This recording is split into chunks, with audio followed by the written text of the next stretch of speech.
Hello everyone, in this video we'll be solving problem 1161 maximum level sum of a binary tree. We are given a root of a binary tree and we need to return the smallest level x such that the sum of all of the values of the node at that level is maximum.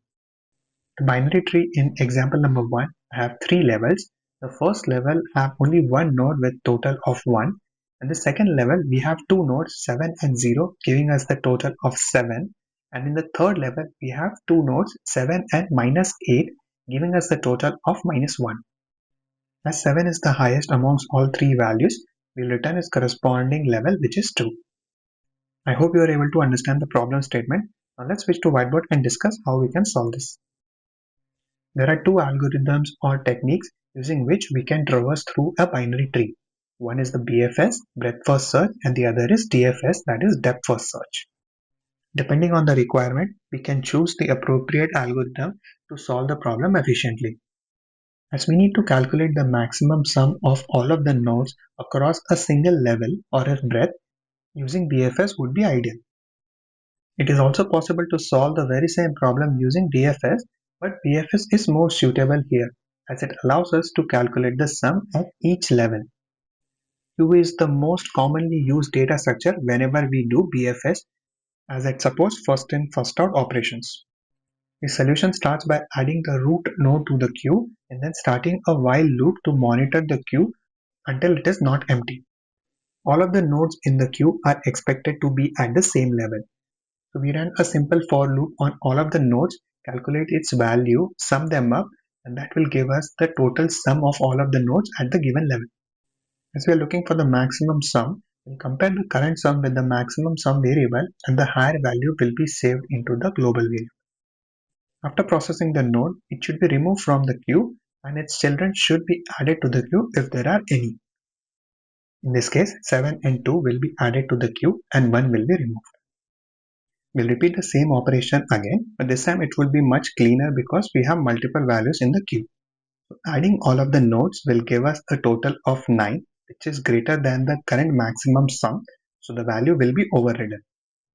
Both nodes 7 and 2 have a child node 7 and minus 8, so both of those should be added to the queue while we remove 7 and 2. This cycle will continue until we have iterated through all of the nodes in the given binary tree.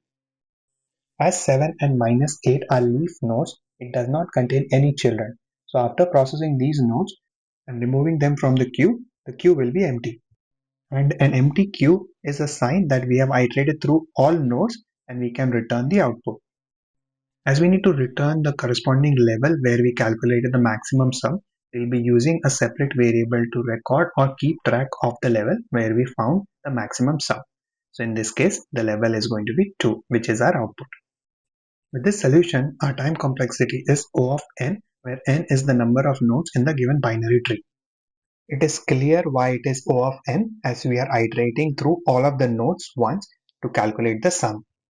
While the space complexity is O of n as well, as we are using a collection queue to record the total number of nodes at each level to calculate the sum.